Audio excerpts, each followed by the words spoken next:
Hello, good morning students. आज हम लोग आज से क्लास 13 करेंगे। ठीक है। 5 लोग आए हैं अभी तक। जितने भी लोग आए हैं एक बार चैट में कंफर्म कर देना अगर मेरी आवाज़ ठीक से आ रही है तो। ठीक है। शुरुआत में यार असाइनमेंट मैंने आपको दिया था, असाइनमेंट 3 है ना। तो आराम से सबमिट करना उसको सितंबर 30 तक। और बाकी उसमें क्वेश्चन है, क्वेश्चन नंबर 14। उसमें मेरे ख्याल से कुछ लोगों को डाउट है। ठीक है। तो वो मैं एक्सप्लेन कर देता हूँ यहाँ पे। ठीक है। तो जो भी बाद में ज्वाइन करेंगे वो लोग रिकॉर्डिंग में देख लेंगे एक बार। ठीक है। बाकी मैं अभी आपको एक्सप्लेन करता हूँ इसमें मोटा मोटा क्या क्या करना है वो बता दूंगा मैं। ठीक है। पहले तो मैं बता देता हूँ, एक मिनट। हाँ। ठीक है, चलो पहले तो हम देख लेते हैं वो क्वेश्चन था क्या। ठीक है। देखिए ये वाला क्वेश्चन था, क्वेश्चन नंबर 14। और rectangular beam is 200 mm wide. ठीक है, 200 mm वाइड है। ठीक है, ये बी है। 440 mm ओवरऑल डेप्थ है। ठीक है, ये ओवरऑल डेप्थ है। ठीक है, विथ 40 mm इफेक्टिव कवर है। ठीक है, तो डी क्या हो जाएगा, 440 माइनस 40। ठीक है, इज इक्वल टू 400 mm। ठीक है। ठीक है, find the area of steel, हमें एरिया ऑफ स्टील फाइंड करना है required to resist a working bending moment. ठीक है, working bending moment of 25 kilo newton metre. तो हिंट दे रखा है मैंने, working bending moment, therefore have to multiply with 1.5 first उसको फैक्टर्ड बेंडिंग मोमेंट करने के लिए। ठीक है, यूज M20 कंक्रीट और Fe415 की स्टील आपको यूज करनी है। ठीक है, चलिए तो मैं आपको बता देता हूँ इसमें क्या क्या है, और बाकी आपको एक शॉर्टकट ट्रिक बताऊंगा इसमें मैं। ठीक है, वो फॉर्मूला आप सभी लोग लिख लीजिएगा। ठीक है, सबसे पहली बात तो यार हम लोगों को इसमें बेंडिंग मोमेंट निकालना है। फैक्टर, फैक्टर मतलब नीचे यू आ जाएगा, तो 1.5 इंटू 25। ठीक है, तो क्या हो जाएगा उसका आंसर, 37.5 किलो न्यूटन मीटर। ठीक है, अब इसके लिए हमें डिजाइन करना है। तो क्या ये अंडर रीइंफोर्स्ड है या बैलेंस्ड है या ओवर रीइंफोर्स्ड है, ये कैसे पता लगेगा। हम एक्सयू हम लोग एक्सयू नहीं निकालेंगे, एक मिनट। हम लोग क्या करेंगे, इसमें एक्सयू निकाल नहीं सकते ना क्योंकि एरिया ऑफ स्टील तो पता नहीं है। तो हम लोग क्या करेंगे, हम लोग एमयू लिमिटिंग निकालेंगे। ठीक है, एमयू लिमिटिंग। एमयू लिमिटिंग कब निकलता है, जब एक्सयू एक्सयू लिमिटिंग बन जाता है कि नहीं, है ना। और उसका शॉर्टकट फॉर्मूला मैं डिराइव करवाया था आप लोगों को क्लास में भी और असाइनमेंट में भी दिया है मैंने, है कि नहीं। तो हम क्या करेंगे, देखिए Fe415 है और M20 है, तो इसके लिए क्या होता था MU limiting, 0.138 FCK B into D square, है कि नहीं, ये हो जाता है एमयू लिमिटिंग। ठीक है, तो ये आपका कुछ 88.32 किलो न्यूटन मीटर आएगा। तो ये मैंने आंसर में दिया हुआ है, मैंने बस हिंट दे रखा है कि आपका एमयू लिमिटिंग ये आएगा। तो हमारा जो फैक्टर्ड बेंडिंग मोमेंट है जो एक्सटर्नल लोड से आ रहा है is less then MU limiting, है ना। तो अगर ये होता है तो क्या होता है, हमारा बीम अंडर रीइंफोर्स्ड, है कि नहीं, अंडर रीइंफोर्स्ड होता है। ठीक है, तो अंडर रीइंफोर्स्ड बीम में हम किसके साइड से मोमेंट ऑफ रेजिस्टेंस निकालते हैं, स्टील के साइड से निकालते हैं मोमेंट ऑफ रेजिस्टेंस। ठीक है, चलिए इसको क्लियर कर रहा हूँ मैं। ठीक है, तो हम क्या करेंगे, bending moment is equal to 0.87 Fy into AST into D minus 0.42 XU, है कि नहीं। और XU का हमने वहां पे फिर फॉर्मूला डाला था कि XU क्या होता है हमारा, 0.87 Fy AST upon 0.36 B into FCK, है कि नहीं, ये हमें डाला था फॉर्मूला। और यहाँ पे 0.42 भी है ना। उसके बाद हमारा AST का क्वाड्रेटिक इक्वेशन बनता है ना, फिर हम AST निकालते हैं उससे, है ना।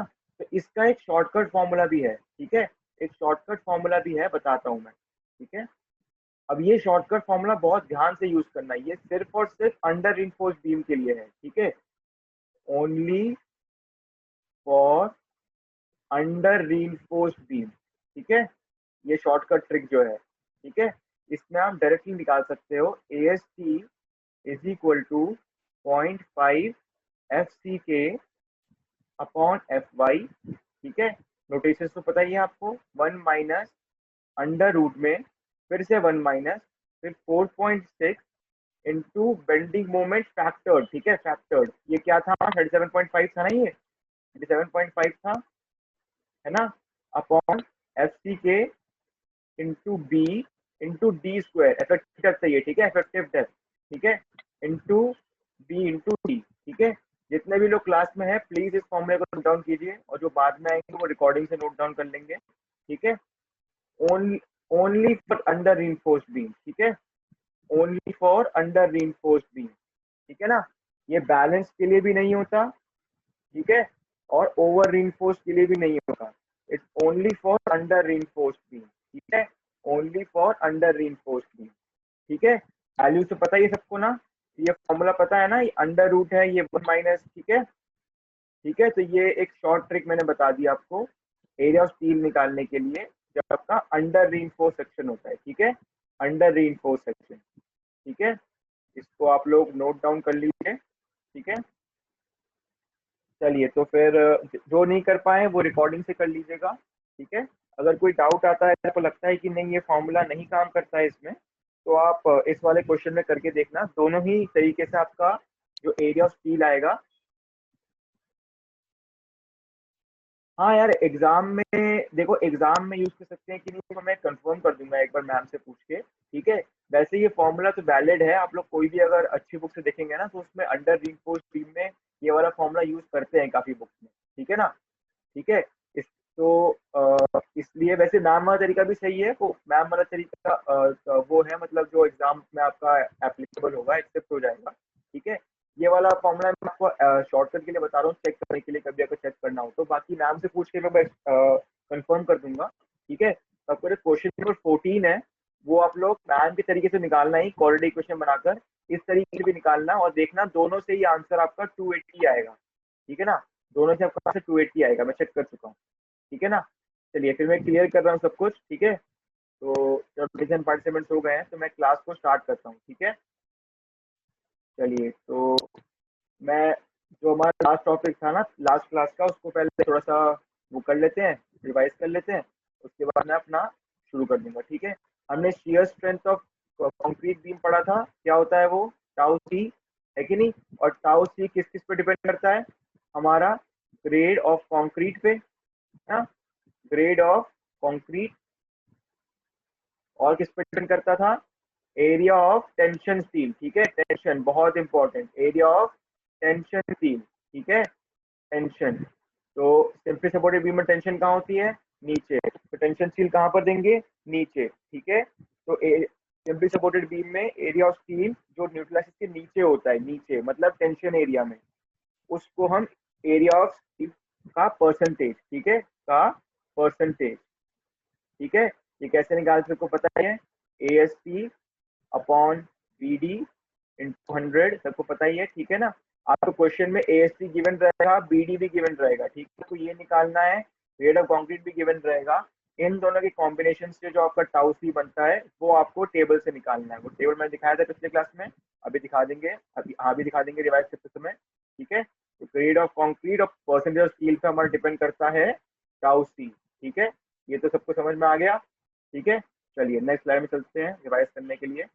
उसके बाद क्या था हमारा, फिर हम लोग आई एस कोड रिकमेंडेशन शुरू किए थे, ठीक है। चलिए मैं यहीं से स्लाइड शो यूज करता हूँ, ठीक है। अपना page number 72 I S code का खोल के रखना, ठीक है, क्लॉज 40 पेज 72, ठीक है ना। चलिए मैं स्लाइड शो शुरू करता हूँ, ठीक है। चलिए, तो हम स्लाइड शो में आ गए हैं, ठीक है, टाउ सी समझ लिया है हमने, ठीक है। सबसे पहली बात, नॉमिनल शियर स्ट्रेस मैंने बताया था, nominal shear stress u by B d, j का कोई रोल नहीं है यहाँ पे, जे को हमने इग्नोर कर दिया, ठीक है। Tau B B U by B D, B U मतलब आपका जो भी शियर फोर्स रहेगा उसको हम 1.5 से मल्टीप्लाई करेंगे, ठीक है। फैक्टर्ड बहुत इंपॉर्टेंट, ठीक है, फैक्टर्ड वैल्यू यूज करते हैं हम, ठीक है ना, क्योंकि हम एलएसएम कर रहे हैं ना, एलएसएम का ही शेयर डिजाइन करेंगे हम, ठीक है ना। तो V U by B D होता है हमारा टाउ वी, जो हमारा शियर स्ट्रेस एक्सटर्नल लोड की वजह से कंक्रीट पे आ रहा है, ठीक है ना। चलिए फिर नेक्स्ट देखते हैं, ठीक है। फिर design shear strength of concrete without reinforcement, ठीक है, यही मैंने बताया था, इसी की वैल्यू क्या होती है, टाउ सी, ठीक है, ठीक है, और वो किस किस पे डिपेंड करता है हमने बताया था, कंक्रीट के ग्रेड पे, कंक्रीट ग्रेड और परसेंटेज ऑफ टेंशन रीइंफोर्समेंट, ठीक है, इन दोनों पे डिपेंड करता है। ठीक है, चलिए ये तो पता है हमें। ठीक है, टाउ वी एंड टाउ सी, इन दोनों को हम कंपेयर करते हैं। ठीक है, इन दोनों को हम कंपेयर करते हैं, उसके हिसाब से हमारा शीयर रीइंफोर्समेंट कैसा होगा हम डिसाइड करते हैं। ठीक है, तो हम देखते हैं कैसे डिसाइड करते हैं, कैसे कंपेयर करते हैं, आज समझेंगे। ठीक है क्लास में।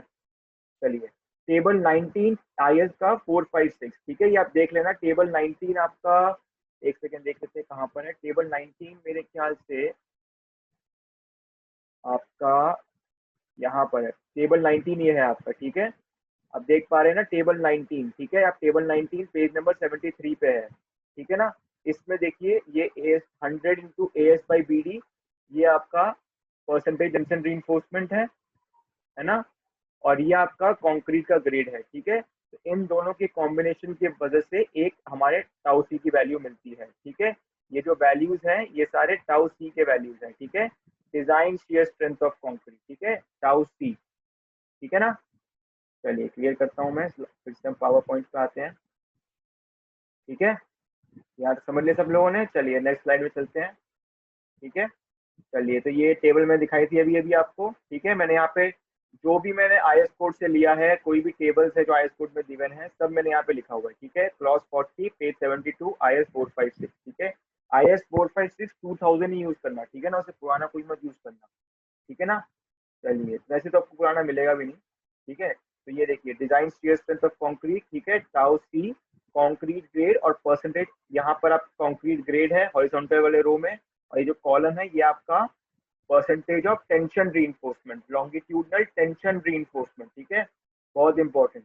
ठीक है, तो इन दोनों के कॉम्बिनेशन की वजह से आपको टाउ सी के वैल्यूज मिलते हैं। ठीक है, ये आपके टाउ सी के वैल्यूज हैं सारे। ठीक है ना, चलिए, तो इस स्लाइड से आगे जाने से पहले किसी का डाउट आया शायद पूछ लेते हैं, एक बार रिपीट करना। रिपीट देखो, हाँ, इस टेबल में आपके टाउ सी की वैल्यूज गिवन है। ठीक है, टाउ सी के वैल्यूज। ठीक है, तो आपका ये कंक्रीट ग्रेड है, जैसा आपको क्वेश्चन में अगर गिवन रहेगा M20, समझ लीजिए M20 गिवन है, तो क्या यूज करेंगे, M20 पे आ गए हम पहले तो। उसके बाद बोलेंगे परसेंटेज टेंशन रीइंफोर्समेंट जो है ना वो 0.25% है, समझ लीजिए इस पे 0.25 पे आ गए हम। तो दोनों वैल्यूज को कैच कर लिया हमने। ठीक है, तो पहले तो M20 के रो में जाएंगे, हम इस रो में काम कर रहे हैं। इस कॉलम में M20 हमें देगा कॉलम, ठीक है, और 0.25 देगा हमें रो। ठीक है, तो जहां पर इंटरसेक्ट करेंगे, कहाँ पर इंटरसेक्ट किया, यहाँ पर। ठीक है, तो ये हमारा टाउ सी का वैल्यू हो जाएगा। ठीक है, पहले तो हम टाउ वी निकाल लेंगे। ठीक है, टाउ वी निकाल लेंगे हम B U by B D से, बी यू, ठीक है ना, फैक्टर्ड, बहुत इंपॉर्टेंट, फैक्टर्ड। ठीक है ना, बी हमारा विड्थ है और डी हमारा इफेक्टिव डेप्थ है। ठीक है, इफेक्टिव डेप्थ। ठीक है, तो टाउ भी निकाल लेंगे, टाउ सी निकाल लेंगे, दोनों को हम कंपेयर करते हैं। उसके बाद देखते हैं कि शियर रीइंफोर्समेंट, मतलब जो शियर स्टिरअप देते हैं हम कैसे यूज करेंगे, कितने एरिया का यूज करेंगे, कितना उसमें स्पेसिंग होगी। ठीक है ना, तो वो हम देखेंगे अभी आज की क्लास में देखेंगे। ठीक है, आई होप समझ में आ गया है। ठीक है, ठीक है, चलिए फिर आगे बढ़ते हैं हम। ठीक है, चलिए, सॉलिड स्लैब, स्लैब का जो शियर स्ट्रेंथ होता है वो आपका नॉर्मली बीम के कंपैरिजन में ज्यादा होता है। क्यों ज्यादा होता है, क्यों हम यहाँ पर ये का फैक्टर यूज करते हैं, हम जब आगे जाके स्लैब का डिजाइन करेंगे ना तब हम समझेंगे वहाँ पे। ठीक है, स्लैब का डेप्थ जो होता है वो कम होता है। ठीक है, तो मैंने बताया था ना जितना मेंबर का साइज कम होगा उतना ही इसमें क्वालिटी कंट्रोल और उतना ही इसमें स्ट्रेंथ ज्यादा होगा। ठीक है ना, तो इसलिए हम शेयर स्ट्रेंथ जो स्लैब का होता है कि स्लैब का डेप्थ कम होता है। ठीक है, तो इसलिए हम स्लैब के शेयर स्ट्रेंथ को ज्यादा मानते हैं। क्यों मानते हैं, पूरा मैं आपको एक्सप्लेन करूंगा जब हम स्लैब का डिजाइनिंग करेंगे। ठीक है, चलिए, फिर मैक्सिमम शेयर स्ट्रेस, मैंने आपको 3 शेयर स्ट्रेस के वैल्यूज बताए समझाए थे ना। एक था टाउ सी जो होता है आपका डिजाइन शेयर स्ट्रेंथ, एक आता है टाउ वी जो होता है आपका B U by B D, ठीक है, नॉमिनल शेयर स्ट्रेस, और एक होता है टाउ सी मैक्स। ठीक है, बहुत इंपॉर्टेंट। ठीक है, ये तीनों ही हमें क्वेश्चन की शुरुआत में निकालना होता है, यही डिसाइड करता है कि क्वेश्चन को आगे बढ़ाना है कि नहीं बढ़ाना है। ठीक है, इन केस आपने टाउ वी निकाला और आपने देखा जो टाउ सी मैक्स की वैल्यू है, ठीक है, टाउ सी मैक्स से भी ज्यादा है, टाउ सी मैक्स से भी ज्यादा है। ठीक है, तो क्वेश्चन हम वहीं पर समाप्त कर देते हैं। ठीक है, और बोलते हैं कि रीडिजाइन द सेक्शन। ठीक है, रीडिजाइन द सेक्शन। ठीक है, रीडिजाइन मतलब क्या करेंगे हम, देखो टाउ वी क्या होता है, BU by BD, ठीक है। बीम का विड्थ तो वही रहेगा, हम क्या करेंगे, डेप्थ को बढ़ा देंगे, हम इफेक्टिव डेप्थ को बढ़ा देंगे। इफेक्टिव डेप्थ को बढ़ा देंगे तो क्या होगा, टाउ वी कम हो जाएगा, ठीक है, टाउ वी कम हो जाएगा और फिर tau we less than tau C max हो जाएगा उसकी वजह से, ठीक है, डेप्थ को बढ़ाने की वजह से। तो हमारा क्वेश्चन आगे सॉल्व हो पाएगा, ठीक है। तो रीडिजाइनिंग में क्या करते हैं, हम डेप्थ ऑफ बीम को बढ़ा देते हैं, ठीक है, डेप्थ ऑफ बीम को बढ़ा देते हैं, ठीक है। तो पढ़ते इसमें क्या लिखा है, if the shear strength of concrete beam is less than the nominal shear stress due to the loads coming on the beam, then shear reinforcement is to be provided। बिल्कुल सही है ना, मैंने बताया था shear reinforcement कब provide करेंगे, जब टाउ सी, तो डिजाइन shear strength है कंक्रीट का वो टाउ बी से कम है, तब हम shear सिर्फ डिजाइन करेंगे, ठीक है। तो nominal shear stress in the beam with shear reinforcement shall not exceed tau C max, ठीक है, टाउ सी मैक्स से ज्यादा एक्सीड नहीं करेगा, ठीक है।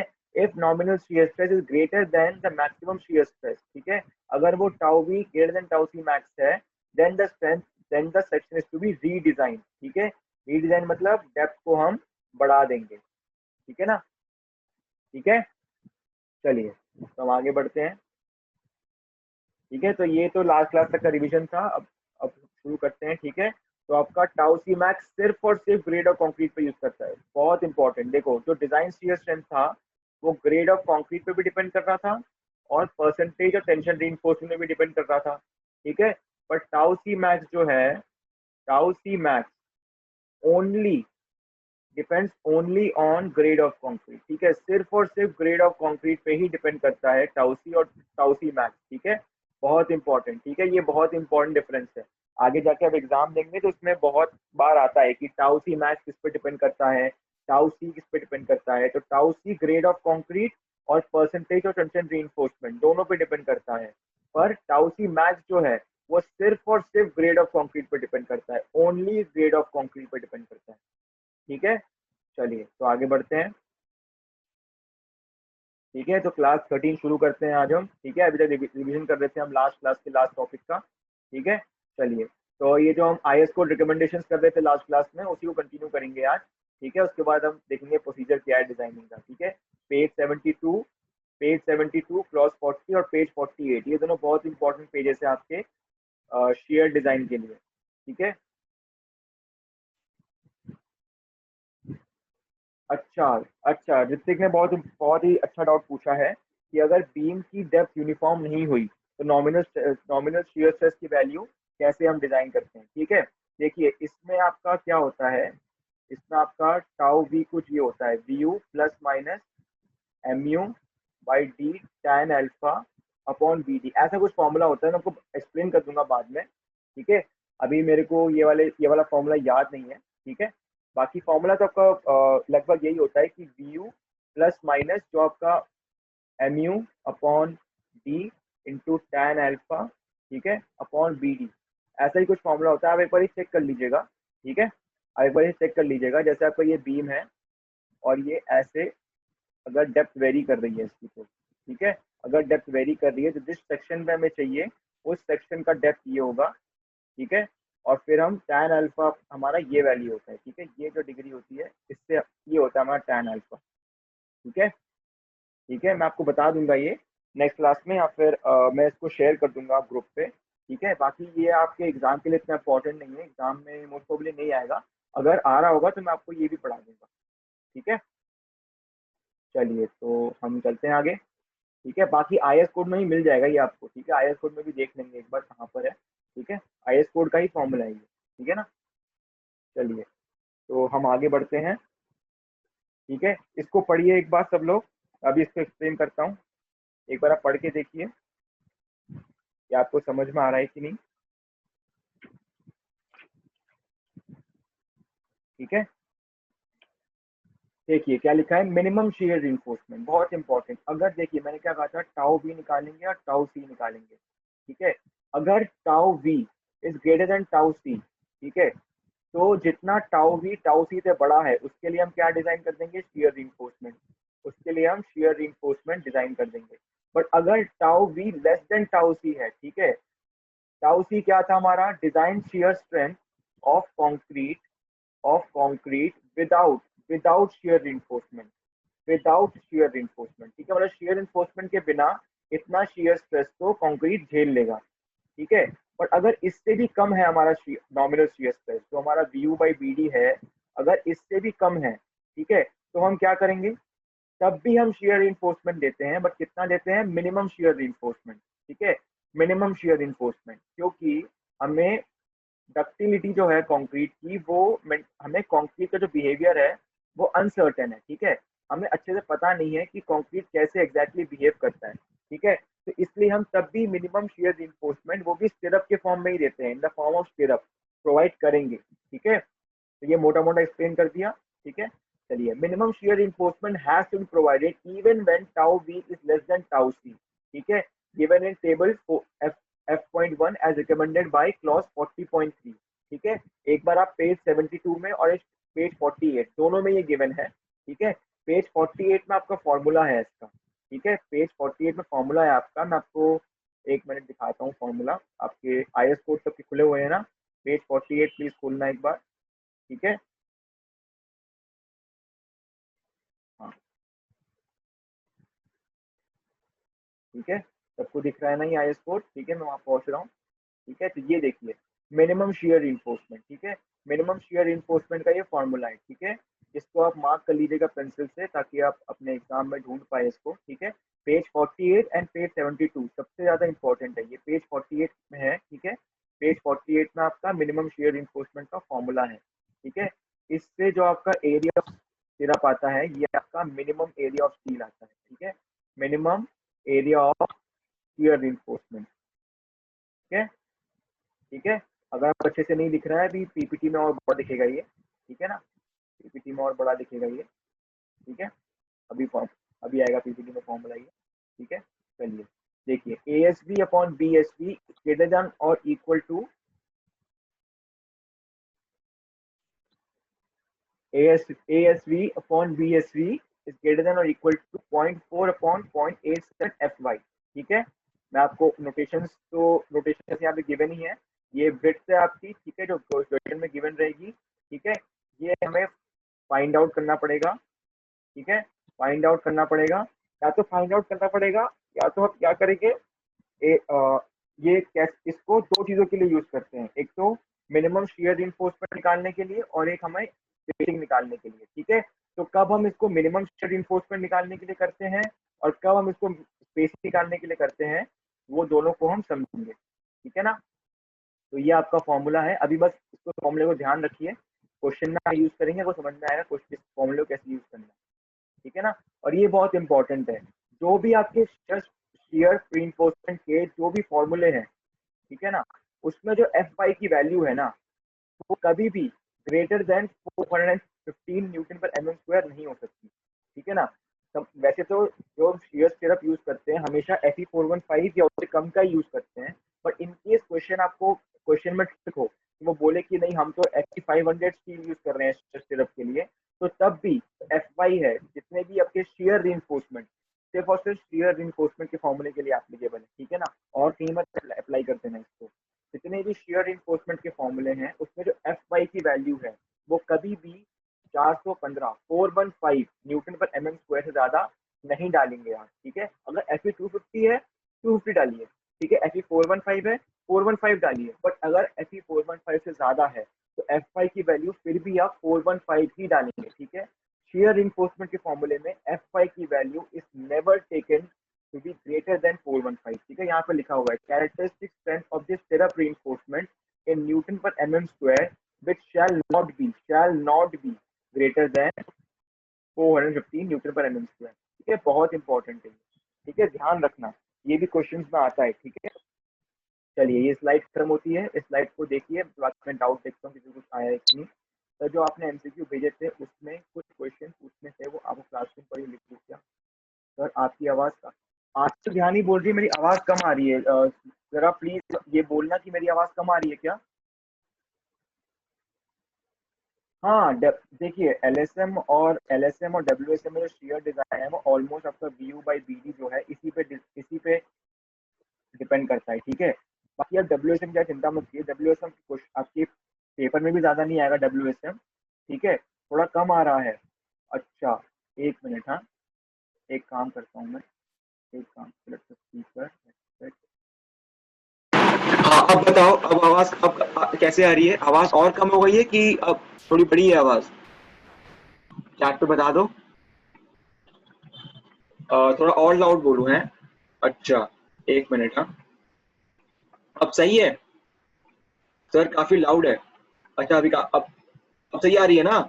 लाउड तो ठीक है, लाउड तो होना ही चाहिए। ठीक है, अच्छी है। चलिए चलिए, तो हम आगे बढ़ते हैं। ठीक है, तो ये वाला फॉर्मूला सबको समझ में आ गया ना, मिनिमम रीइंफोर्समेंट के लिए। ठीक है, मिनिमम शियर रीइंफोर्समेंट के लिए का फॉर्मूला है। ठीक है ना? चलिए, तो आगे बढ़ते हैं, इसको कैसे यूज करेंगे। ठीक है, अच्छा एको ही बन रही है। अच्छा अच्छा, ओके, चलिए आगे बढ़ते हैं। ठीक है, अब ये बहुत इंपॉर्टेंट है कि वैसे बहुत इंपॉर्टेंट तो नहीं है क्योंकि लिंटल डिजाइन इतना पूछा नहीं जाता है, बट फिर भी आपको पता होना चाहिए। लिंटल पता है ना क्या क्या होता है आपको? जैसे कोई दरवाजा बन रहा है, ठीक है, उसके ऊपर ब्रिक वर्क है, ठीक है, समझ लीजिए उस पर ब्रिक वर्क है कोई, तो दरवाजे के ऊपर हम एक लिंटल बीम लगाते हैं। ठीक है, कंक्रीट का होता है लिंटल बीम। ठीक है, ये दरवाजा हो गया आपका। ठीक है, तो ये आपका होता है लिंटल। इसका डिजाइनिंग भी आगे जाके पढ़ेंगे हम लोग। ठीक है, तो लिंटल में इतना इंपॉर्टेंट नहीं होता। ठीक है, अगर लिंटल में आपका tau we less than tau c है तो हमें ये देने की जरूरत नहीं पड़ती। ठीक है ना? बीम की जरूरत पड़ती है, बीम्स में शेयर इंपॉर्टेंट है, इसलिए बीम में हम लोग शेयर रिइंफोर्समेंट मिनिमम तभी प्रोवाइड करेंगे जब tau v is less than tau c. पर however in members of minor importance such as lintels और where tau v is less than half of tau c, ठीक है, या तो लिंटल्स या फिर जहां पे टाउ वी टाउ सी के आधे से भी कम है, टाउ सी के आधे से भी कम है, this provision need not be complied with. ठीक है, हम जब आगे क्वेश्चंस करेंगे कभी अगर ये केस एनकाउंटर हुआ तो मैं आपको एक्सप्लेन कर दूंगा। ठीक है, लिंटल या मैंने तो जो कंक्रीट का देखा है राजीव, अगर वुड का आपने कहीं दिखा है तो मैं नेट पर चेक कर लूंगा। वैसे मेरे ख्याल से वुड का नहीं बनेगा, कंक्रीट का ही लिंटल बनता है मेरे ख्याल से, शायद पहले बनता हो। एक बार मैं देख लूंगा, जितना मैंने साइट पे काम किया है वहां पर तो लिंटल कंक्रीट के ही बने हैं। ठीक है ना? तो मैं आपको बता दूंगा अगर वुड का नहीं बनता हो तो, और क्यों बनता है वो भी मैं एक्सप्लेन कर दूंगा, देख पढ़ के बता दूंगा मैं आपको। ठीक है, चलिए तो आगे बढ़ते हैं। ठीक है, the minimum shear reinforcement is provided for the following। ठीक है, any sudden failure of beam is prevented if concrete cover burst and the bond to the tension steel is lost। ठीक है, देखिए मैंने पहले ही बताया था कंक्रीट का बिहेवियर हमें पता नहीं है। ठीक है ना?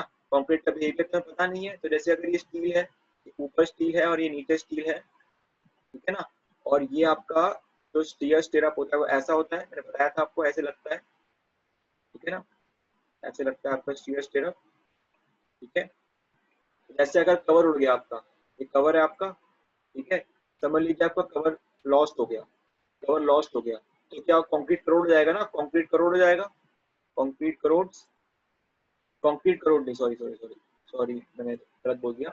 आपका अगर कंक्रीट उड़ जाएगा तो आपका जो स्टील है वो आपका स्टील बाहर के एनवायरनमेंट के कांटेक्ट में आ जाएगा, तो स्टील करोड़ हो जाएगा। तो इसकी वजह से क्या होगा, आपका स्टील फूलने लगेगा, और फूलेगा तो स्टील कंक्रीट को भी फोड़ सकता है। ठीक है, तो जब स्टील का सरफेस रस्ट होने लग जाता है तो इस ये जो स्ट्रेंथ होती है ना, इसकी स्ट्रेंथ रिड्यूसेस, क्रोजन हो गया, क्रोजन हो गया तो स्टील का एरिया कम हो गया, रस्ट का एरिया ज्यादा हो गया। ठीक है, स्ट्रेंथ डिक्रीजेस, तो तब इस स्टील को, इस स्टील को और इस स्टील को दोनों को एक साथ रखने के लिए, एक साथ रखने के लिए इन, ताकि ये दोनों फिर भी एक साथ काम करें, ताकि अगर इस स्टील का स्ट्रेंथ रिड्यूस हुआ है तो ये स्टील थोड़ा स्ट्रेंथ इस स्टील से डिराइव कर ले, तो इन दोनों के बीच में जो कनेक्शन होता है, तो कनेक्शन होता है वो हमारा शियर स्टिरअप मेंटेन करता है। ठीक है ना? ये जो कनेक्शन है आपका कंप्रेशन रीइंफोर्समेंट और टेंशन रीइंफोर्समेंट के बीच का, ठीक है ना, ताकि ज्यादा समझने की जरूरत नहीं है, अगर समझ में नहीं आ रहा है तो कोई ज्यादा वो नहीं है, ज्यादा वही करने की बात नहीं है, बस बोल रहा हूँ कि जो ऊपर का स्टील होता है नीचे का स्टील होता है, इन दोनों के बीच में आपका थोड़ा टीम वर्क रहे। ठीक है, दोनों एक साथ काम करें, इसलिए भी शियर स्टिरअप यूज करते हैं, मिनिमम शियर स्टिरअप। ठीक है, brittle shear fail is arrested which would have occurred without shear reinforcement।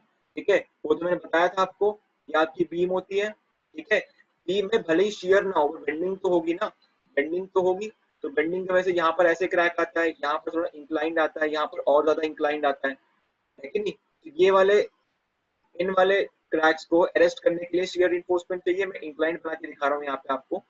ठीक है, इन क्रैक्स को भी अरेस्ट करता है ये, ठीक है ना। तो भले ही शियर आपका ज्यादा नहीं है, ठीक है, बट कंक्रीट कंक्रीट में बेंडिंग भी तो होती है ना।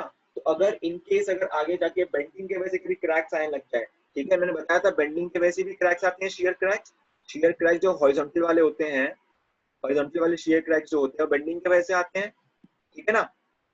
तो उसके वजह जो शेयर क्रैक्स आते हैं वो कितना आएगा वो तो हम ज्यादा अच्छे जज नहीं कर पाते, क्योंकि अगर लोड ज्यादा हो गया, आज एक बंदा आ रहा है, ठीक है, कल वो अपने साथ एक और बंदा ले आया, ठीक है, तो लोड बढ़ जाएगा, लोड बढ़ेगा तो ऑब्वियसली बेंडिंग मोमेंट बढ़ेगा, तो बेंडिंग मोमेंट बढ़ेगा तो हॉरिजॉन्टल शेयर हो सकता है, ठीक है ना।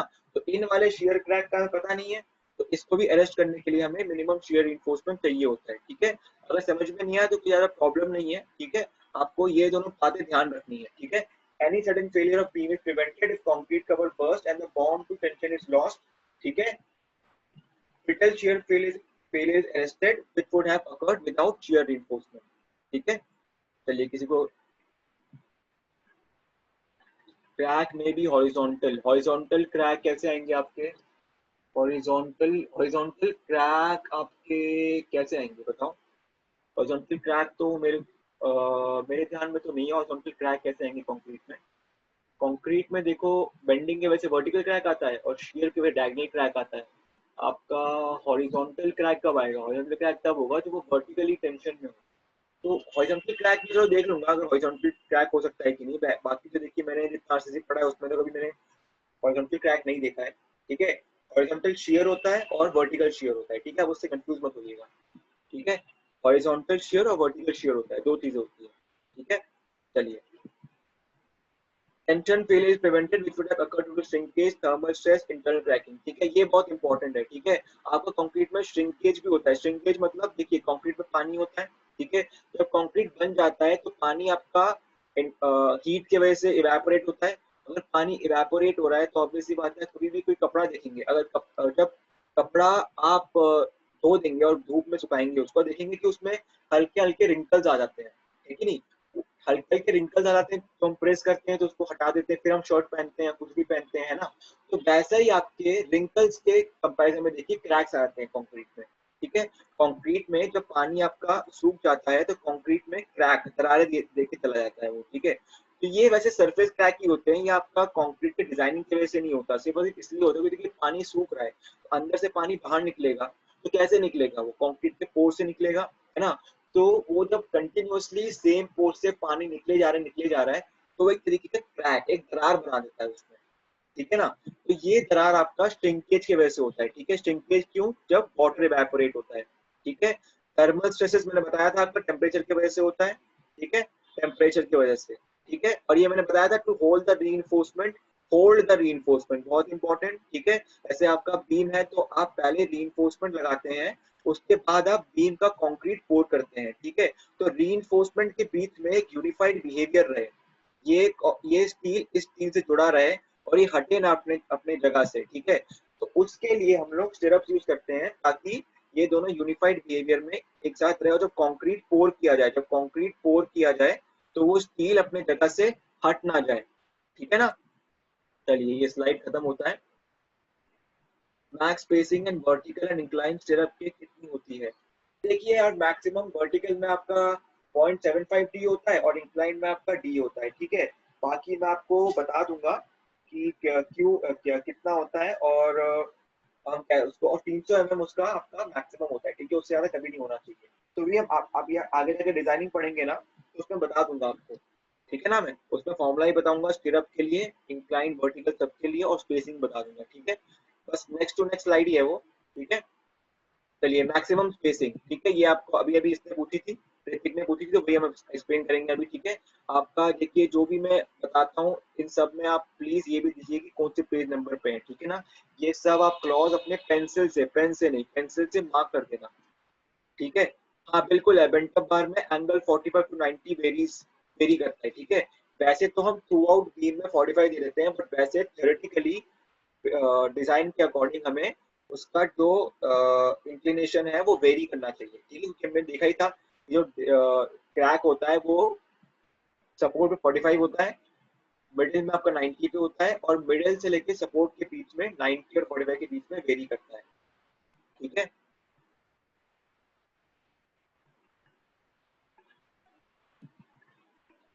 हाँ ठीक है, तो 45 डिग्री पे ही करेंगे, वही बता रहा हूँ ना कि जनरली हम 45 पे ही करते हैं सारा, ठीक है। बट क्योंकि देखो 40, क्योंकि देखो आप किसी की आप देखिए, आप तो वहां जाके शेयर इन्फोर्समेंट देंगे नहीं, शेयर इन्फोर्समेंट वहां का लेबर देगा। उसको अगर बोलेंगे यहाँ 45 दो, फिर यहाँ 40 दो, फिर यहाँ 30 दो, नहीं 30 नहीं सॉरी, यहाँ 45 दो, फिर यहाँ पर आप 60 दो, फिर यहाँ 75 दो, फिर यहाँ 90 दो, तो इतना वेरी करेंगे तो कंफ्यूजन ज्यादा होगा, ठीक है, कंफ्यूजन ज्यादा हो जाएगा, ठीक है। इसलिए हम एक ही डिग्री रखते हैं, 45 डिग्री ही रखते हैं, ठीक है। वही हमारा सारा क्रैक अरेस्ट कर लेता है जनरली, ठीक है ना। जब आगे जाके डिजाइनिंग करेंगे ना, उसमें हम पढ़ेंगे 45 डिग्री कब इंक्लाइन में देते हैं, ठीक है, और 90 डिग्री हम कैसे वर्टिकल में देते हैं, मैक्सिमम स्पेसिंग में भी समझ जाएंगे आप, ठीक है। फर्दर क्लॉज 26.5.1.5, ठीक है, ये आपका पेज नंबर 47 में है, ठीक है, पेज 47 आप खोल के बैठना, ठीक है। Stipulates that the maximum spacing of shear reinforcement measured along the axis of the member, along the axis of the member मतलब ये देखिए एक्सिस, ये है आपका एक्सिस, ठीक है, इसके along the axis, ठीक है, along the axis, जैसे समझ लीजिए ये आपका बीम बना दिया मैंने, ये आपके shear reinforcement है, समझ लीजिए, ठीक है। तो इन दोनों के बीच में ये होती है आपकी स्पेसिंग, ठीक है।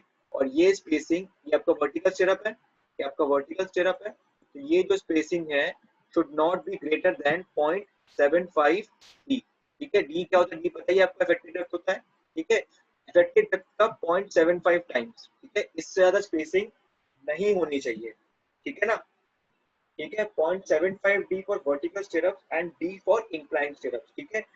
इंक्लाइन स्टिरअप के लिए हम स्पेसिंग ज्यादा क्यों रख रहे हैं और डी ही क्यों रख रहे हैं हम इसमें, ये आपको एक मिनट में एक्सप्लेन करता हूँ, फिर ये सेशन कंप्लीट हो जाएगा, फिर हम एक अगला सेशन लगाएंगे, ठीक है। आपको फटाफट एक्सप्लेन करता हूँ इसको मैं, बाकी कहीं पूछेंगे नहीं, बस कंसेप्चुअल क्लैरिटी आप में होनी चाहिए, ठीक है।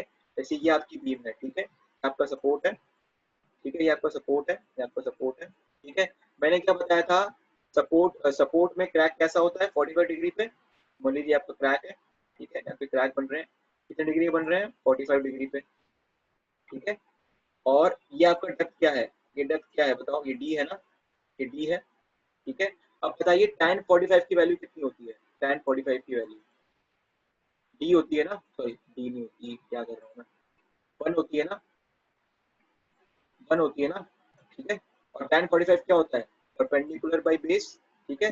तो समझ लीजिए ये एक ट्राइंगल बना आपका यहाँ पे, ठीक है, ये ट्राइंगल बना ए बी सी, ठीक है। तो ये आपका परपेंडिकुलर है, ये आपका बेस है, ये आपका बेस है, ठीक है। तो ये भी क्या हो जाएगा, इसका ही वैल्यू क्या हो जाएगा, डी हो जाएगा ना इसका ये वैल्यू, है कि नहीं।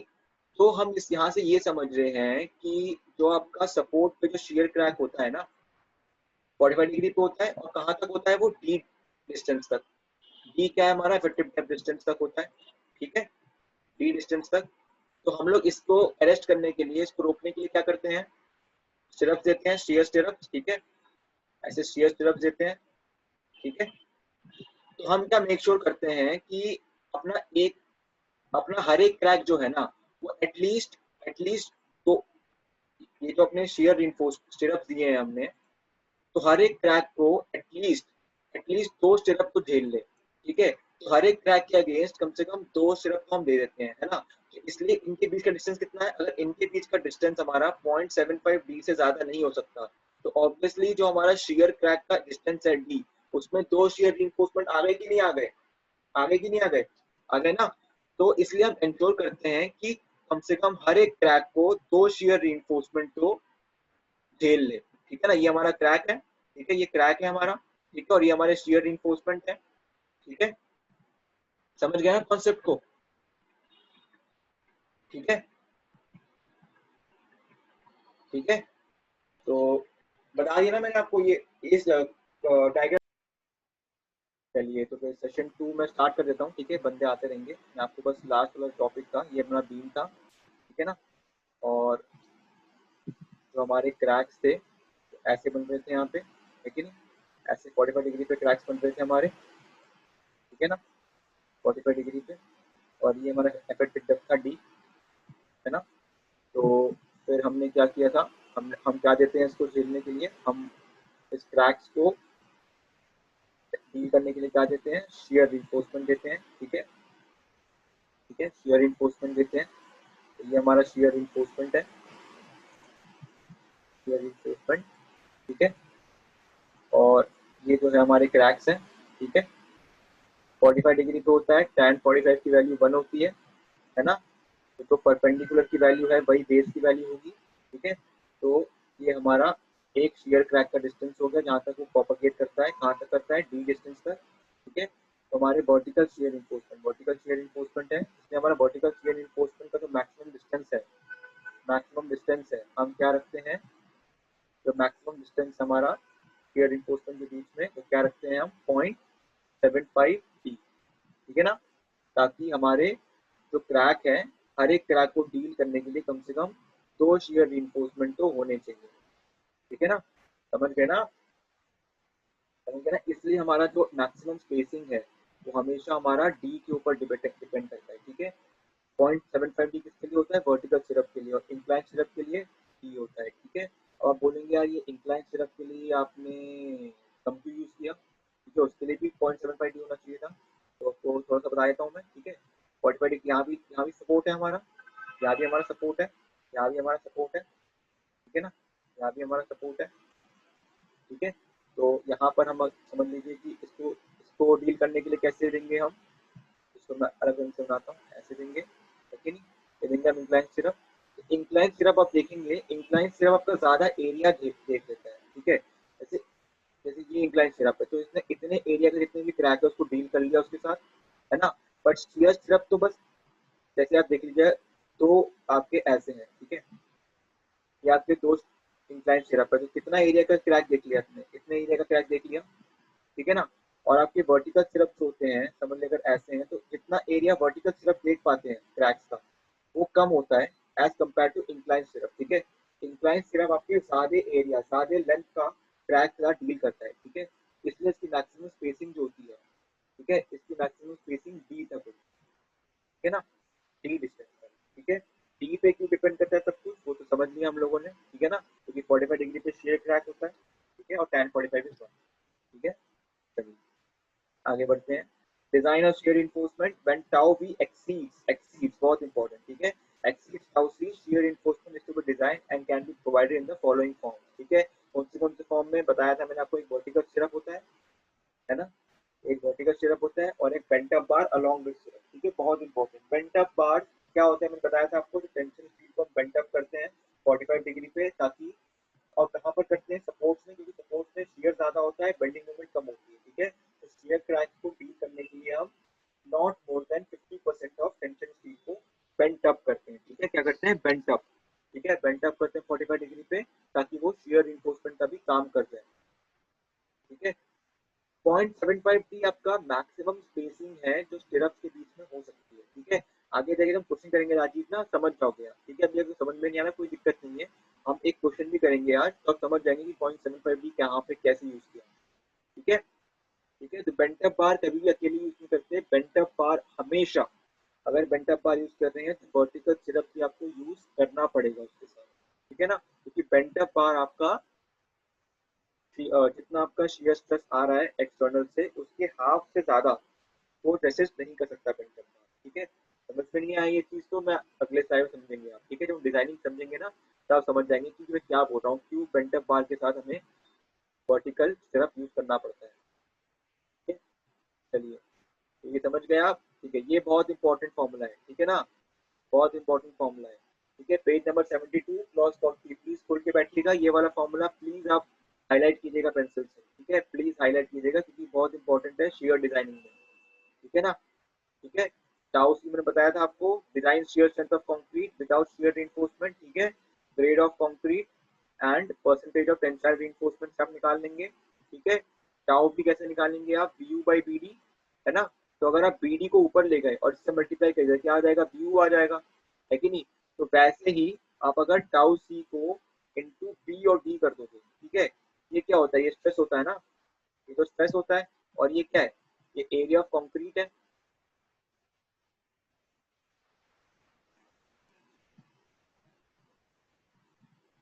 एक मिनट, हाँ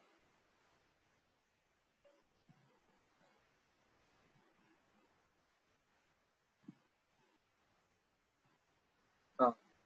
तो हमारा टाउ सी क्या है, ये स्ट्रेस है, तो टाउ सी इंटू बी डी अगर कर दोगे ठीक है। तो ये क्या दे देगा हमें, शियर फोर्स, वो shear force which concrete can resist when concrete can resist without shear reinforcement, है कि नहीं। टाउ सी क्या था, वो डिजाइन स्ट्रेस ऑफ कंक्रीट, जो कंक्रीट विदाउट शियर रिइंफोर्समेंट झेल सकता है। तो अगर हम एरिया से मल्टीप्लाई कर देंगे तो क्या हो जाएगा, शियर फोर्स हो जाएगा, स्ट्रेस की जगह हो गया force, which concrete can resist without without shear reinforcement, ठीक है, विदाउट शियर रिइंफोर्समेंट, ठीक है। तो जितना हमारा शेयर आएगा फैक्टर्ड शेयर, उससे हम टाउ सी इंटू बी डी माइनस कर देंगे, तो जितना बचेगा उसके लिए, जो रिमेनिंग बचेगा इसमें माइनस करने के बाद जो हमारा रिमेनिंग बचेगा, उसके लिए हम शेयर रिइंफोर्समेंट डिजाइन करते हैं, ठीक है। शेयर रिइंफोर्समेंट आप उतने शेयर फोर्स के लिए डिजाइन करते हैं जितना शेयर फोर्स हमारा कंक्रीट नहीं झेल पाएगा, ठीक है। समझ लीजिए हमारा टाउ सी इंटू बी डी का वैल्यू आ गया 50 किलो न्यूटन, ठीक है, और हमारा फैक्टर शियर फोर्स जो बीम पे आ रहा है समझ लीजिए वो 100 किलो न्यूटन है, ठीक है। तो हम 100 minus 50 is equal to 50 kilo newton, इसके लिए हम शियर रिइंफोर्समेंट डिजाइन करेंगे, ठीक है।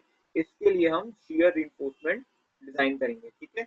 अगर समझ में नहीं आया तो आज एक क्वेश्चन करेंगे, हम ट्राई करेंगे क्वेश्चन तक पहुंच जाए यार, तो वहां तक समझ जाएंगे कि कैसे फॉर्मूले को यूज करते हैं और कैसे फिर हम शेयर रिइंफोर्समेंट डिजाइन करते हैं, ठीक है।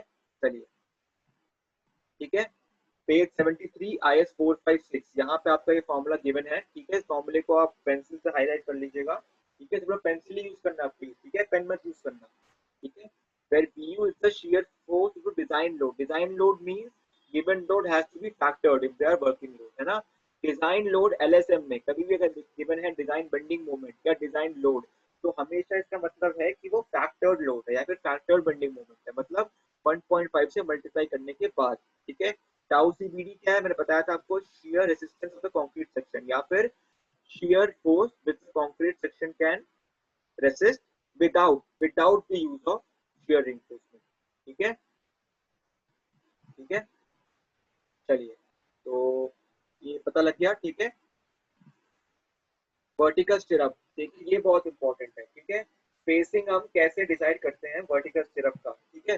देखिए मैं आपको हल्का हल्का बता देता हूँ। एस एस मतलब shear force, shear force to be resisted, ठीक है, टू बी रेसिस्टेड, ठीक है, ठीक है, इज इक्वल टू 0.87 FY क्या है, हमारा स्ट्रेस जो हमारे उसमें है, शियर रिइंफोर्समेंट में जो स्ट्रेस है वो भी याद है आपका, टेंशन रिइंफोर्समेंट में भी इतना ही स्ट्रेस लिया था हमने 0.87 FY। 0.87 क्यों है, क्योंकि स्टील में फैक्टर ऑफ सेफ्टी होता है 1.5 का, 1.15 का, सॉरी 1.15 का फैक्टर ऑफ सेफ्टी होता है, ठीक है, ठीक है। चलिए फिर उसके बाद क्या है, फिर है ASV, ठीक है।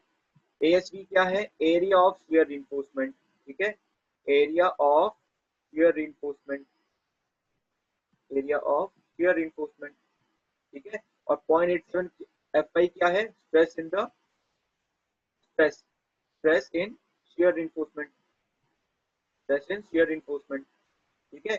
Into D by S V क्या है पूछेंगे आप, डी बाई एस वी है, मैंने बताया था ना आपको, ये आपका बीम है, ये आपके क्रैक है, तो क्रैक का लेंथ कितना है बताया था मैंने आपको डी, तो इस डी लेंथ में कितने स्टिरअप्स हैं आपके, ठीक है, इस डी लेंथ में कितने स्टिरअप्स हैं आपके, वो आपको बताता है डी बाई एस वी। कैसे बताएगा, डी हमारा लेंथ है और एस वी हमारी स्पेसिंग है ना।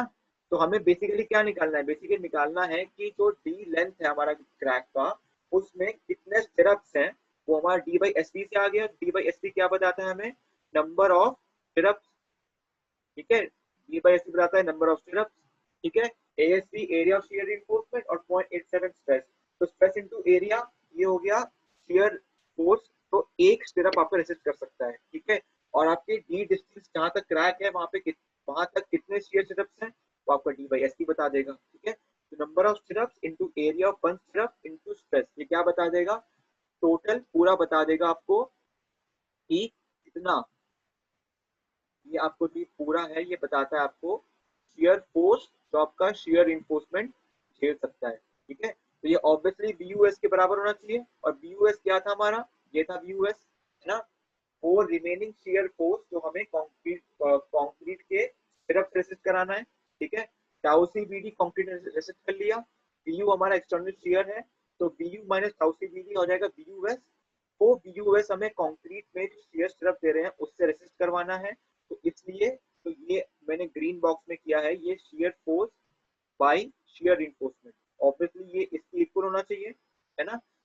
तो इसके हिसाब से हम लोग इस फॉर्मूले के हिसाब से हम लोग स्पेसिंग ऑफ सिरप निकालते हैं, ठीक है। स्पेसिंग ऑफ सिरप निकालते हैं, डी हमें गिवन रहेगा, एफ आई गिवन रहेगा, एरिया ऑफ शियर रिइंफोर्समेंट इसमें हम मान के चलते हैं, ठीक है। ये बहुत इंपॉर्टेंट है, एरिया ऑफ शियर रिइंफोर्समेंट जो है हम मान के चलते हैं कि हम इतना इतना बार यूज कर रहे हैं, इतने लेग्स का यूज कर रहे हैं, ठीक है। लेग्स मैंने बताया था ना, 2 leg, 1 leg, 2 leg, 4 leg, 6 leg syrup होते हैं, तो वो लेग्स कैसे एरिया सिरप के अंदर आता है, कैसे वो लेग्स यहाँ पर यूज होगा वो बताऊंगा मैं आपको अभी, ठीक है। चलिए तो आगे बढ़ते हैं, ठीक है। चलिए ठीक है, मैंने बताया था आपको, और ये भी बहुत इंपॉर्टेंट है, मैंने बताया था ना आपको, जहां भी शियर रिइंफोर्समेंट के फॉर्मूले में एफ वाई आ रहा है, f y can not be greater than 415 newton पर एनएम स्क्वायर, ठीक है। ठीक है, characteristic strength of stirrups which shall not be greater than 450 newton पर एनएम स्क्वायर, ठीक है। ASV total cross section area of stirrup leg, ठीक है। Spacing of stirrup along the length of the member, ठीक है। और डी हमारा effective depth है, ठीक है। चलिए तो आगे बढ़ते हैं, ठीक है। बेंट अप बार मैंने बताया था क्या होता है, टेंशन रीइंफोर्समेंट को अगर बेंट अप कर देंगे तो बेंट अप बार हो जाएगा, ठीक है। इसमें ये लिखा है when bent up bars are provided their contribution towards the shear resistance should not be more than half of the total shear reinforcement, ठीक है। इट मींस क्या, देखिए बीयूएस निकालते हैं हम, बीयूएस कैसे निकालते हैं, B U minus tau C B D, ठीक है। तो U minus tau C B D, तो इसके लिए हमें शियर रिइंफोर्समेंट डिजाइन करना है। तो बेंट अप बार होते हैं वो लिमिटेड है, कोड ने बोल रखा है कि बेंट अप बार जो है वो BUS बाई 2 से ज्यादा लोड रेसिस्ट नहीं कर सकता, ठीक है। तो जब भी आप बेंट अप बार और वर्टिकल स्टिरअप एक साथ देंगे तो आप क्या करेंगे, BUS बाई 2 के लिए आप बेंट अप बार डिजाइन कर देंगे, ठीक है। बेंट अप बार डिजाइन कर देंगे, और जो रिमेनिंग BUS बाई 2 है इसके लिए आप वर्टिकल स्टिरअप डिजाइन कर देंगे, ठीक है। इसके लिए आप वर्टिकल स्टिरअप डिजाइन कर देंगे, ठीक है। दोनों कैसे यूज करते हैं, ठीक है, वो हम समझेंगे अगर किसी क्वेश्चन में आया तो, वरना मैं खुद ही क्वेश्चन बना के दे दूंगा, इसमें आपको बेंट अप बार और वर्टिकल स्टिरअप दोनों करना पड़ेगा, तो मैं आपको एक्सप्लेन कर दूंगा यहाँ पे कैसे करेंगे, ठीक है। कुछ नहीं करना, BUS निकालना है, BUS बाई 2 के लिए आपने बेंट अप बार दे दिया, ठीक है। BUS बाई 2 हमारा क्या हो जाएगा, BUS बाई 2 हमारा हो जाएगा BUS डैश, समझ लीजिए इसका इसका मतलब है BUS डैश, ठीक है, ठीक है। तो यही हमें कोड में गिवन है, BUS dash is equal to ये, तो ऐसे निकालते हैं हम बेंट अप बार का एरिया ऑफ स्टील, ठीक है, ठीक है। ये आपका एरिया ऑफ बेंट अप बार है, ठीक है, बेंट अप बार तो हमारा शियर रिइंफोर्समेंट की तरह यूज होगा, ठीक है। अल्फा क्या है हमारा, अल्फा है इंक्लिनेशन ऑफ बेंट अप बार, ठीक है। जैसे एक बच्चे ने मुझे आज पूछा था कि इंक्लिनेशन कितना देते हैं, तो जनरली हम 45 डिग्री का इंक्लिनेशन देते हैं। तो ये बेंट अप बार आया आपका, ठीक है, तो उसको हमने बेंट अप कर दिया ऊपर, तो ये 45 डिग्री पे समझ लीजिए बेंट अप कर दिया, ठीक है। ये जो 45 डिग्री है ये हमारा अल्फा है, ठीक है ना, तो ये अल्फा यहाँ पर यूज होगा, ठीक है। एफ वाई तो पता ही है, यहाँ भी एफ वाई आपका 415 न्यूटन पर एमएम स्क्वायर से ज्यादा नहीं होगा, ठीक है ना, ठीक है, ठीक है। BUS dash not greater than, देखिए not greater than BUS by 2, ठीक है, बहुत इंपॉर्टेंट, ठीक है।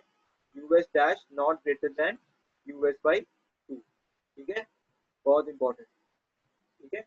Angle between the bent up bar and the member axis alpha is greater than or equal to 45 degree, तो पता ही है आपको, है ना, क्योंकि आपका सपोर्ट पे शियर क्रैक 45 डिग्री पे होता है, और बीच में बेंडिंग मोमेंट की वजह से शियर क्रैक आपका 90 डिग्री पे होता है, तो सपोर्ट से लेकर मिडिल तक आपका जो क्रैक होता है वो 45 से 90 के बीच में वेरी करता है, तो इसलिए हमारा बेंट अप बार का जो इंक्लिनेशन है वो ग्रेटर देन इक्वल टू 45 होता है, ठीक है। वैसे हम 45 पे मानकर डिजाइन कर सकते हैं वैसे तो, ठीक है, ठीक है, बट वैसे बोल रहा हूँ तो बेंट अप बार का जो इंक्लिनेशन है वो 45 से 90 के बीच में वेरी कर सकता है, ठीक है ना, ठीक है।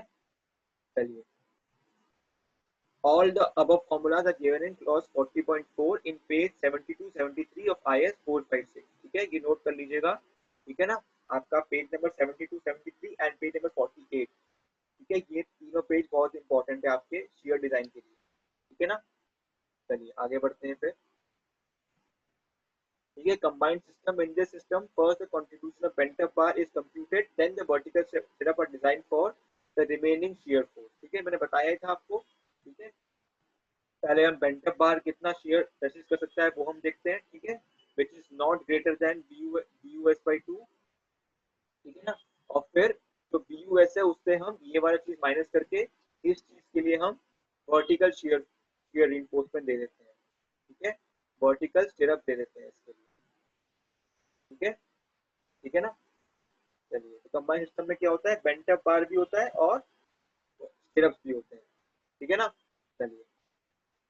Critical section for shear design, ये बहुत इंपॉर्टेंट है। क्या होता है कि जैसे आपका ये बीम है, ठीक है, ये आपका बीम है, तो हमारा क्रिटिकल सेक्शन जो होता है, अगर हमारा सपोर्ट पे कंप्रेशन है, ठीक है, अगर सपोर्ट पे हमारा कंप्रेशन आ रहा है, ठीक है, वैसे सपोर्ट पे कंप्रेशन ही आता है ज्यादातर केसेस में। ठीक है, तो हमारा जो यू है, ठीक है, यू कितना लेंगे, जैसे समझ लीजिए सपोर्ट पे हमारा P1 रिएक्शन है, ठीक है, और सपोर्ट से डी डिस्टेंस पे, डी मतलब इफेक्टेड डिस्टेंस पे समझ लीजिए हमारा P2 शियर है। ठीक है, तो जो P2 है इसको हम, इसके लिए हम डिजाइन करेंगे शियर रिइंफोर्समेंट। ठीक है, इसके लिए हम डिजाइन करेंगे शियर के लिए। ठीक है, तो ये V2 क्या होता है, V2 है हमारा VU जो हम शियर के डिजाइन में यूज करेंगे।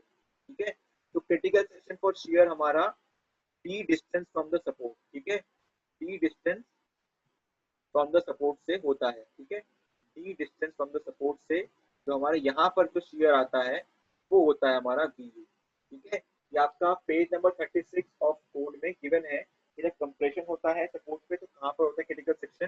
ठीक है, और ऐसा क्यों होता है मैं आपको थोड़ा बहुत एक्सप्लेन कर देता हूँ। देखिए आपका क्रैक ऐसा होता है, ठीक है, तो क्रैक डी डिस्टेंस खत्म हो जाता है। ठीक है, तो ये इसलिए हमारा ये होता है क्रिटिकल सेक्शन। ठीक है, ये हमारा क्रिटिकल सेक्शन इसलिए होता है क्योंकि हमारा शियर क्रैक जो है वो डी डिस्टेंस तक, सपोर्ट से डी डिस्टेंस तक आगे तक आता है। ठीक है ना, इसलिए हमारा क्रिटिकल सेक्शन जो होता है वो सपोर्ट से डी डिस्टेंस पे होता है। सपोर्ट से डी डिस्टेंस पे जितना शियर फोर्स होगा बी, उसको हम बी यू मानेंगे। ऐसे तो आपको अगर जैसे क्वेश्चन में गिवन है कोई बीम गिवन है, उसमें लोडिंग गिवन है, तो उसकी वजह से आप रिएक्शन निकालेंगे, फिर रिएक्शन के बाद आप डी डिस्टेंस पे भी शियर निकालेंगे, उसको आप मानेंगे बी यू। ठीक है, उसको आप मानेंगे बी यू, और इसके लिए आप फिर शियर डिजाइनिंग करेंगे। ठीक है, हर्षित बोल रहा है यहीं पर रुकने के लिए, यहाँ पे रुकना है क्या यार, इसके बाद बस स्टेप्स है, मैं स्टेप्स दिखा दूंगा आपको, फिर हम न्यूमेरिकल कर लेंगे। या तो हर्षित बोल रहा है कि यहीं पर स्टॉप करने के लिए आप लोग बताइए कुछ, एक और एक दो स्लाइड करना है कि यहीं पे रुकना है, बता दो ग्रुप पे। ठीक है, ग्रुप पे बता दो। ठीक है, बाकी critical section of shear designing तक पढ़ लिया हमने। ठीक है, ठीक है, ठीक है, बस एक और इसको बस कंप्लीट कर दूँ, क्रिटिकल सेक्शन वाला कंप्लीट कर दूँ मैं, उसके बाद हम आज की क्लास को स्टॉप कर देंगे। ठीक है, ठीक है, ठीक है, बस ये एक्सप्लेनेशन है उसका जो मैंने आप बताया है। ठीक है, वैसे आपका ये, आपका यहाँ पे समझ लीजिए यहाँ पे लोडिंग होगी। ठीक है, लोडिंग के वजह से यहाँ पर आपको कुछ रिएक्शन आएगा। ठीक है, तो सपोर्ट से डी डिस्टेंस पे, सपोर्ट से डी डिस्टेंस पे जो अपना शियर फोर्स होगा उसको हम डी यू मानेंगे, और इसके लिए हम डिजाइनिंग करेंगे। ठीक है, मैं बस इस टॉपिक कंप्लीट कर रहा हूँ। ठीक है, किसी को समझ में नहीं आया तो चिंता मत करना, अगले क्लास में फिर से हम ये वाला टॉपिक फिर से रिवाइज कर लेंगे। ठीक है, बस मैं टॉपिक कंप्लीट कर लूँ आपको डायग्राम वगैरह दिखाकर। ठीक है, ठीक है, why distance D? Because the crack which will start from the support will continue diagonally till D distance from the support, and maximum shear stress will be at the end of this crack, which is at the distance D from the support। मैंने बताया था आपको। ठीक है, जो भी आपका shear crack होता है ऐसे ऐसे आपका स्टार्ट होता है ना 45 डिग्री पे, कहाँ पे खत्म होता है वो डी डिस्टेंस पे जाके खत्म हो जाता है वो क्रैक। ठीक है, इसलिए इस क्रैक के एंड पे हमारा क्रिटिकल सेक्शन होता है। ठीक है, इस क्रैक के एंड पे हमारा क्रिटिकल सेक्शन होता है। ठीक है, ठीक है, बाकी बस मैंने आपको एक डायग्राम बना दिया है यहाँ पे। ठीक है, ये लास्ट स्लाइड है। ठीक है, तो ये आपका सपोर्ट है, समझ लीजिए ये आपका बीम है, ये आपका बीम है।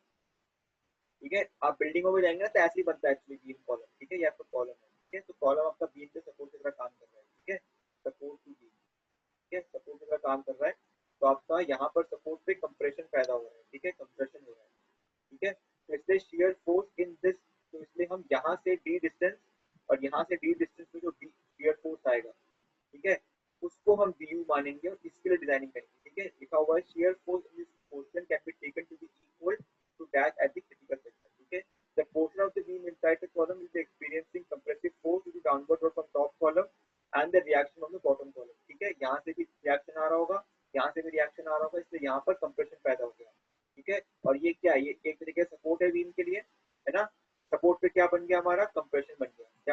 compression, ठीक है. So the shear strength of the beam in the support will be enhanced, ठीक है. ठीक है, इसलिए हमारा यहाँ का जो सेक्शन है वहाँ पे कंप्रेशन है. कंप्रेशन में बताया था मैंने कंक्रीट अच्छा होता है, तो कंप्रेशन में कंक्रीट अच्छा होता है, तो यहाँ पर ऑलरेडी shear strength बढ़िया है, ठीक है. तो यहाँ पर डिजाइन करने की जरूरत नहीं है. Thus the code allows us to take the critical section at distance d, ठीक है, from the face of the support, ठीक है. only when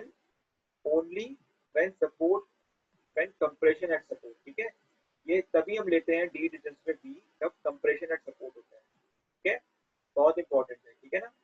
critical section important है, ठीक है. क्वेश्चन उसने आगे जाके एग्जाम वगैरह देंगे, उसमें पूछते हैं एमसीक्यू, ठीक है.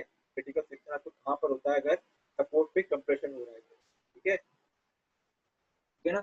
चलिए फिर, ठीक है. न्यूमेरिकल नेक्स्ट क्लास में मैं क्या आपको न्यूमेरिकल का प्रोसीजर बताऊंगा और फिर हम न्यूमेरिकल करेंगे नेक्स्ट क्लास, ठीक है. चलिए फिर खत्म करता हूँ ये क्लास. मैं आपको यूट्यूब पे भी डाल दूंगा वीडियो और वहाँ भी दे दूंगा, ठीक है. चलिए फिर मैं खत्म करता हूँ क्लास, ठीक है. चलिए ओके, बाय बाय. अच्छा, शिवम कुमार सिंह ने पूछा है क्वेश्चन नंबर 14, ठीक है. जिसको जाने चले आइए, मैं एक बार शिवम कुमार सिंह को क्वेश्चन नंबर 14 समझा देता हूँ, ठीक है. वैसे शिवम कुमार सिंह क्वेश्चन नंबर 14 में मैंने समझा दिया था क्लास की शुरुआत में, ठीक है. अगर समझ में ना आए तो उसको भी एक बार देख लेना, ठीक है. तो क्वेश्चन नंबर 14 हम देख लेते हैं फटाफट, इसके बाद हम क्लास को एंड करते हैं, ठीक है. तो मैं बस डाउट क्लियर कर रहा हूँ लास्ट के सेशन में, ठीक है. किसी को छोटा हो छोड़ देना क्लास, ठीक है. क्लास खत्म हो गई है वैसे, ठीक है. तो चलिए शिवम कुमार सिंह, देखिए हमें क्या गिवन है. हमें विड्थ गिवन है 200 mm, ठीक है. ठीक है. हमें डी गिवन है 400 mm, ठीक है. कैसे निकाला? 440 mm ओवरऑल है ना. उससे हम इफेक्टिव कवर माइनस कर देंगे, ठीक है. तो हमारा इफेक्टिव रखा जाएगा, ठीक है. हमें बेंडिंग मोमेंट कितना दिया हुआ है, वर्किंग वाला 25, है ना. तो हम फैक्टर्ड बेंडिंग मोमेंट कैसे निकालेंगे? यू आ जाएगा यहाँ पे 1.5 इंटू 25, कितना आएगा 37.5, ठीक है. अब देखो हमें ये पता लगाना है कि अंडर रिइंफोर्स्ड है, ओवर रिइंफोर्स्ड है और बैलेंस्ड है, ठीक है. वो कैसे निकालेंगे हम? देखिए एक्स निकाल नहीं सकते क्योंकि हमें एएसटी पता नहीं है, एएसटी पता नहीं है हमें, तो एक्स तो निकाल नहीं सकते. तो हम क्या करेंगे? Bending moment limiting bending moment निकालेंगे. वो क्या होता है? जहां पर X U tends to X U limiting, है ना. तो बेंडिंग मोमेंट लिमिटिंग हो जाता है हमारा. तो Fe415 स्टील है हमारा और कंक्रीट क्या है हमारा? M20, ठीक है. ठीक है. Fe415 के लिए एक्स यू लिमिटिंग की वैल्यू क्या होती है? 0.48D, है ना. तो उसके हिसाब से मैंने आपको शॉर्टकट फॉर्मूला बताया था एमयू लिमिटिंग का, क्या होता है?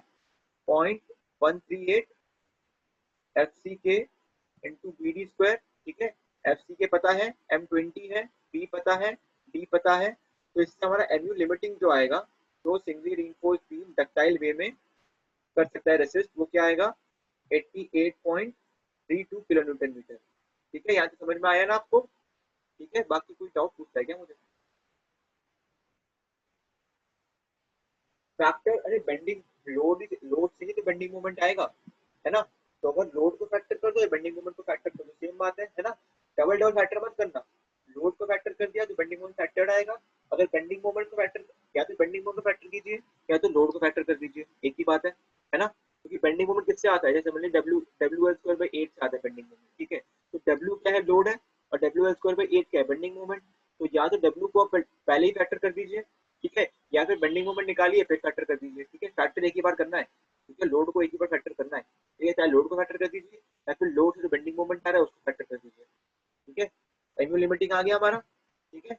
एनुअल लिमिटिंग आ गया. अब देखिए एनुअल लिमिटिंग हमारा 88 है, 88.32, और ठीक है. और bending moment, factored bending moment निकाला था हमने, कितना था? 37.5. तो उससे बड़ा है ना ये, तो उससे बड़ा है, तो इसका मतलब क्या है? अंडर इनफोर्स बीम है. अंडर इनफोर्स बीम है तो मोमेंट और रेजिस्टेंस किसके साइड से निकलेगा? मोमेंट और रेजिस्टेंस किसके साइड से निकलेगा? स्टील के साइड से, है ना. तो बस बेंडिंग मोमेंट क्या है वहां? 37.5, ठीक है. इज इक्वल टू क्या होगा? 0.87 Fy into AST into lever arm D minus 0.42 XU, ठीक है. ठीक है। और एक्स की वैल्यू मैंने बताई थी क्या होती है ना, 0.87 FY AST upon 0.36 B into x के, है ना। इसके साथ क्या इंटू हो रहा है, 0.42, ठीक है। ठीक है, तो AST यहाँ भी है, AST यहाँ भी है, ठीक है। ये AST यहाँ पे आ जाएगा, तो क्या बन जाएगा, एक क्वाड्रेटिक इक्वेशन बन जाएगा AST का, तो उससे हमारा AST की वैल्यू निकाल आएगी, ठीक है। क्वाड्रेटिक इक्वेशन बनेगी AST की, उससे फिर आपका 280.2 mm² AST का वैल्यू आएगा, ठीक है। इसका एक शॉर्टकट भी बताया था मैंने, ठीक है। एक शॉर्टकट बताया था मैंने ये निकालने का, अगर only for under reinforce beam, ठीक है, सिर्फ और सिर्फ अंडर रेनफोर्स बीम के लिए होता है, ठीक है। अगर को पता है कि एमयू लिमिटिंग आपका एमयू से ज्यादा है, ठीक है, इसमें एमयू लिमिटिंग आपका जो बेंडिंग मोमेंट है उससे ज्यादा है, ठीक है। ठीक है, तो हम एएसटी डायरेक्ट भी निकाल सकते हैं, वो क्वाड्रेटिक इक्वेशन को बिना सॉल्व करे, ठीक है। उसका फॉर्मूला ये होता है, इस फॉर्मूले को लिख लीजिएगा आप, ठीक है। ठीक है, बाकी को याद ना रहे कोई दिक्कत नहीं है, आप पहले जो मैम ने जो बुक में दे रखा है उससे भी निकाल सकते हैं क्वाड्रेटिक इक्वेशन बनाकर, ठीक है। आप ये पेज नंबर 75 जिसमें एग्जांपल 4.7 है वही मैंने दिया था असाइनमेंट, ठीक है ना, तो उसको रेफर कर लीजिएगा इनके समझ में ना आया हो, ठीक है। ठीक है, 1 माइनस अंडर रूट फिर से 1 माइनस 4.6 इंटू BMU, ठीक है। BMU क्या था हमारा यहाँ पे, 7.5 था ना, ठीक है। फैक्टर्ड है ये, ठीक है, फैक्टर्ड बहुत इंपॉर्टेंट, ठीक है ना, फैक्टर करना मत भूलना, ठीक है। अपॉन FC के ग्रेड ऑफ कंक्रीट, ठीक है, B इंटू डी स्क्वायर, ठीक है, डी छोटा डी इफेक्टिव डेप्थ, ठीक है, डी स्क्वायर है ये, एक मिनट डी स्क्वायर, ठीक है, इंटू B इंटू डी, ठीक है, ठीक है ना, समझ गया ना, ये AST का शॉर्टकट फॉर्मूला है, ठीक है। जब और कब यूज होगा sir, only only for under reinforce, ठीक है, ठीक है। ओवर रीइंफोर्स के लिए भी नहीं यूज होगा, बैलेंस के लिए भी नहीं यूज होगा, ठीक है ना, only only for under reinforce, ठीक है। अंडर रीइंफोर्स है कि नहीं, कैसे निकालोगे, आप एन्यू लिमिटिंग निकालोगे, एन्यू लिमिटिंग को बेंडिंग मोमेंट से कंपेयर करोगे, ठीक है। समझ गया ना क्वेश्चन को, ठीक है। सर क्या यूआर सेक्शन के लिए एमयू लिमिटिंग होता है, अरे यूआर सेक्शन के लिए एमयू लिमिटिंग वो मूवमेंट या रेजिस्टेंस है या फिर वो बेंडिंग मूवमेंट है, तो आपका एक बैलेंस सेक्शन रेसिस्ट कर सकता है, ठीक है। बैलेंस सेक्शन मतलब कहाँ पर आपका X U is equal to X U limiting होता है, ठीक है। बैलेंस सेक्शन जितना मोमेंट रेसिस्ट कर सकता है उससे ज्यादा मोमेंट रेसिस्ट नहीं कर सकता कोई भी singly reinforce bending, singly reinforce beam इन अ डक्टाइल मैनर, ठीक है। तो इसलिए हम क्या करते हैं, जितना बैलेंस सेक्शन में जो स्टील यूज करते हैं ना, हम सबसे ज्यादा यूज करते हैं, बैलेंस सेक्शन से ज्यादा स्टील हम यूज नहीं कर सकते, ठीक है। तो जितना ज्यादा स्टील होगा उतने मोमेंट रेसिस्टेंस बढ़ेगा, है ना। तो मोमेंट और रेसिस्टेंस बैलेंस सेक्शन का मैक्सिमम होता है, ठीक है। तो हम लोग क्या करते हैं, एमयू लिमिटिंग निकालते हैं। एमयू लिमिटिंग किसके लिए होता है, बैलेंस सेक्शन के लिए, ठीक है। और उसमें X U to X U limiting होता है ना। और उसका मैंने शॉर्ट फॉर्मूला बताया था, ठीक है। FE415 के लिए क्या होता है, 0.138 FC के BD स्क्वायर, उससे एमयू लिमिटिंग निकाल लिया हमने, ठीक है।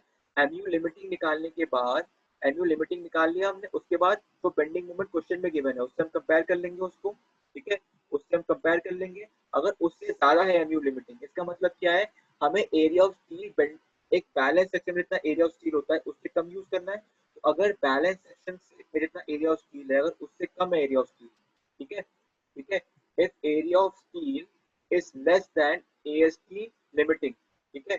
AST लिमिटिंग किसमें यूज होता है, बैलेंस में, ठीक है। अगर ये इससे कम है तो ऑब्वियसली हमारा एक्स यू जो है वो लेस देन एक्स लिमिटिंग होगा, है ना, है कि नहीं। तो इसका मतलब क्या है, सेक्शन क्या है हमारा, अंडर रीइंफोर्स, ठीक है, ठीक है। If MU limiting is greater then bending moment factor, जो हमारा क्वेश्चन में गिवन रहेगा, ठीक है, गिवन इन क्वेश्चन, ठीक है, उससे अगर ज्यादा है, इसका मतलब है एरिया ऑफ स्टील जो है हमें AST लिमिटिंग, तो बैलेंस सेक्शन में जो एरिया ऑफ स्टील यूज करते हैं उससे कम यूज करना है, ठीक है। तो इसका मतलब क्या है, वो अंडर रीइंफोर्स सेक्शन है, ठीक है। अंडर रीइंफोर्स सेक्शन में मोमेंट ऑफ रेजिस्टेंस किसके साइड से निकालते हैं हम, स्टील के साइड से, है कि नहीं। तो हम क्या करेंगे, बेंडिंग मोमेंट जो हमारा एक्सटर्नल क्वेश्चन में गिवन है उसको किससे इक्वेट कर देंगे, moment of resistance of steel, ठीक है, ठीक है। समझ में आ गया शिवम कुमार? समझ में आ गया? ठीक है, ओके चलो फिर क्लास एंड कर रहा हूँ, ठीक है, चलिए क्लास एंड कर रहा हूँ मैं, ठीक है, चलिए।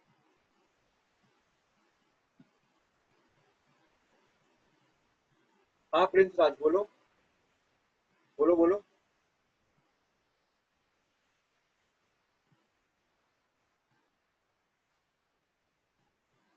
नहीं हो सकता ना, अगर एनुअल लिमिटिंग आपने नहीं निकाला, आपको कैसे पता लगेगा कि आपका बीम जो है अंडर रीइंफोर्स्ड है कि ओवर रीइंफोर्स्ड है कि बैलेंस है? अंडर रीइंफोर्स्ड के लिए moment of resistance of steel use करते हैं, है ना? बैलेंस के लिए कंक्रीट या स्टील कोई भी यूज कर लेंगे, और ओवर रीइंफोर्स्ड के लिए हम मोमेंट ऑफ रेजिस्टेंस कंक्रीट के साइड से निकालते हैं। तो जो बेंडिंग मोमेंट जो एक्सटर्नल गिवन है वो किससे इक्वेट करेंगे, है ना? किस फॉर्मूले से इक्वेट करेंगे, कोई चीज को पता लगेगा ना, है कि नहीं? ठीक है, चलिए प्रिंस आज बोलता है मुझे बैक स्लाइड दिखाने के लिए, एक मिनट है, मैं स्लाइड खोलता हूँ पहले से, ठीक है, एक मिनट। हाँ हाँ देखिए भाई,